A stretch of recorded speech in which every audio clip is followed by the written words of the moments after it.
Hello, everyone, and as always, welcome back to Strategy Gaming Dojo, where we find, learn, and play one more turn of the great strategy games. Today, we're taking a look at Valor and Victory Stalingrad. It's the new DLC out for this game system. If you're not familiar, Valor and Victory is a squad level board game. That they brought to the computer, and they do the calculations very quickly. But essentially, it's dice rolls. You even see the dice being rolled, and they do the calculations of any casualties and whatnot. But it's down at the squad level, and they've always been trying to hit this holy grail of getting advanced squad leader to the computer. Well, I think ASL is just one of those games they're never going to be able to adapt well. Valor and Victory is a different, just slightly different game system.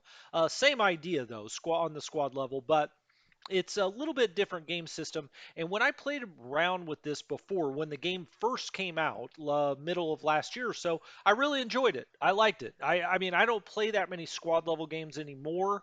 I used to play a lot more than I do now. Now I play more kind of grand strategy, bigger games. But if you enjoy that kind of small tactical level of game, this system looks really good to me, and I like the game when I played around with it. And now they've got their first DLC out, Stalingrad. So let's take a look at it.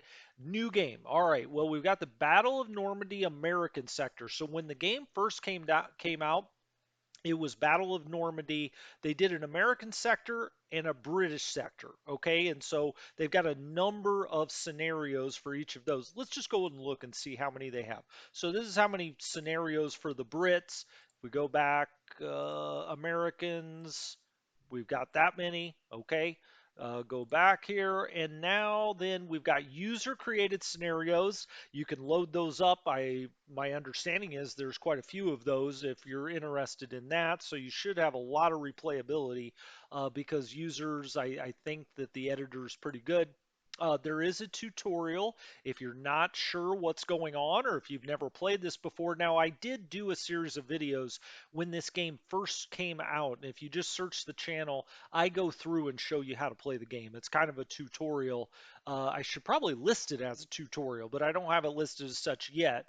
And then we have Stalingrad. And so this is the new DLC. And if we go and look, you can see a good number of scenarios here. And I thought we'd just kind of go look at the maps and see what they look like. Let's go to the railway station, okay? And if you look over here, type objective. This means we're going to be trying to capture a certain number of objectives. You have other types of scenarios that are called elimination, where you're trying to eliminate the other side. You have others that you're trying to get off the map, or that you're maybe just trying to get it to a certain location on the map. So there are different types. Attacker, Axis, Defender, Allied. This was 6 turns. Now, every turn has kind of 10 parts to it. Uh, as the Axis, since we start, it says the starting player Axis, we have 5 parts or rounds. I'll call them rounds. We have 5 rounds, and they, as we move through each round, we get to the end then, and then it becomes the Soviets' turn, and then they get those same 5 rounds in turn one. But I'll show you what I mean here in a second. You can see the victory conditions, then it goes all the way through, kind of the history of the scenario. But let's start this scenario and just take a peek at what it looks like. All right, so now I told you, oh, they're called phases. Okay, so I'll call them what the game calls them. I was calling them rounds, but they're phases. This is the command phase, all right? And they do have good kind of pop-ups here that will tell you what you can and can't do. But I'm just going to pop off of that for a second, and we're just going to scoot back and kind of look at this scenario. Now, if I pull this down, we can take the units off, and you can see the objectives, right? And they're in these buildings. We're out here by the railway station in Stalingrad. Let's put the units back on. You can also take the objectives off or put them on as you wish. We'll just leave those on for now. Turn effects on or off. There's different sound effects. You can see bird effects everywhere. Yeah, there are the birds flying across Stalingrad. What a beautiful day, right in the middle of the winter. Um, but you see here, turn 1 of 6, and it is the Axis command phase. Because if we get down here and we look at our units and what we've got, the counters, and these could these look any more like classic board game counters? And they've got the usual offensive, defensive movement, right?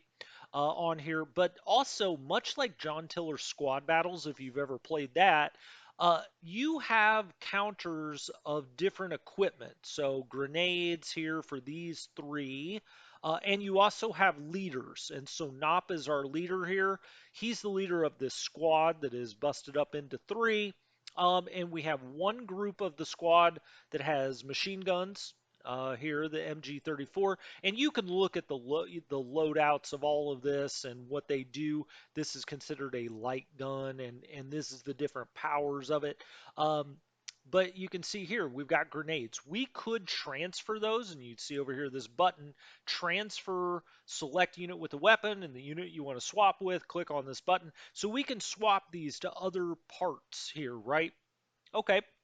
Also, again, a lot of this is line of sight. Where can I see so that I don't get fired at? Where can I be under cover? And so now that we're on this hex, you can see the line of sight out of that hex and by extension back to that hex, right? So let's just go through this. Do you want to end this phase? Yes. Okay, now we're in the fire phase. We may fire with any of our eligible units as long as something is within strike range here, but I want to get down here and look at our units. You can see we've got a leader in this group here, Wiederbach, and two rifle squads there. We've got Trost here, and they will have different command abilities sometimes. They'll have, some will be better commanders than others. There are different loadouts in each of the squads sometimes. It just depends on the scenario and whatnot. Here you can see mortars, so we've got the 5 centimeter mortar there. Um, this rifle group's a little bit different because these guys are more mortar parts of the squads. And then here, Lenson, we've got that. We'll just get through that. Nothing to fire at yet. I did, and now we're on to the move phase. Okay, so we've gone through command phase, fire phase. Now we're on to the move phase, and you can also see back here Panzer IVs. So we've got the 4D here, and so you can have really big formations. I mean, you can have motorized formations. It's not just infantry on the ground.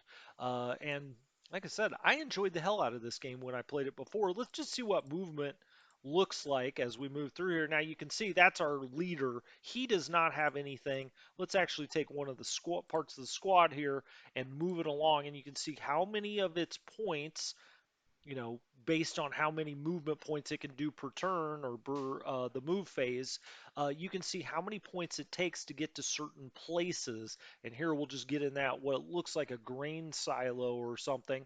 And then we would just keep moving these out and getting them in position. Now, this game does have intercept fire or return fire, movement fire, as the case may be, where if we get in their line of sight, they will fire on us. So you can see it right there. And this is how the game works. So you see the dice roll, all right? So their anti-personal personnel firepower is 7. And you see here, anti-personnel firepower. It's a 7. That's in between 5 and 10. Okay, I'm no mathematician, but I do know that. Um, dice modifiers -1, okay, and you can see here that's because of its that's what they call it in this game, opportunity fire, not intercept fire. That's when the defender gets a free fire when you're moving, right? So that was a -1 because it is opportunity fire. They maybe were caught by surprise, we were running out of this building or something, so they get a -1. They roll a 7, so 7 minus 1 is a 6. And so we've already determined this. Then we just come down from the top with the 6, and you see that produces 2 casualties where they meet there. And you can see down here, casualty points inflicted 2. There are casualties, okay? And that's how the game works. And this will show you this every time. I mean, it couldn't be more like a board game, right? I mean, they really very faithfully adapted the board game And I like this. Now that I'm out here on the map, I just wanted to take a look at this. Now, we didn't have to move all of them together, right? Let's take the leader out and just move this. You can move one at a time. We take more intercept fire. I just wanted to show you that. Um, 7, okay. So their anti-personnel firepower this time was 4. There were no modifiers because they're no longer surprised. They already knew we moved. Dice totals a 7. So you see the APFP was 1 to 4. They rolled a 7 here. And you may say, why was it different? Well, there may have been a unit in here that didn't fire this time, that fired last time, etc. So here, missed because it was 0, right? But let's take. Oh, no! I moved him back. I didn't mean to do that. This time, is he going to take any damage? Nope, we don't take any damage there either. Okay. Now, when they're grayed out, they can no longer move. Now, let's take a part of this group, and I'll just show you. You can move just one at a time if that's what you want to do. You can see we can't go there because we'd be overstacked. There are stack penalties. Here we're kind of undercover, but I don't know if the Soviets move up there. You can kind of see the tactical nature of it, but I really wanted you to just see the map. Okay, I mean, well, I want to move the tank, damn it. Uh, let's move the tanks. Let's close that. Move that. Oh, they can't move until these guys move yet because there's too much stacked here. All right. He did move up there. Did you see that? If he did move there, you can see they do the counter just a little bit different. You can also do what they call messy counters, so it looks more like what it would be in your grandma's basement or something. But anyway, I wanted you to see what this game looked like. Let's go back for a second. Let's exit this scenario and let's look at this one more time. And let's just look at one other scenario. Just curious, maybe something a little bit bigger if we can. Zhukov strikes. Okay, play as the Allied, start the scenario. It's our turn as the Soviets close. We already looked at that. And you can see the Germans have this village here. You can see the little houses out here, and you can see us as the Soviets ready to move down these roads. It looks like we've got, what are these, T-34s? Yeah.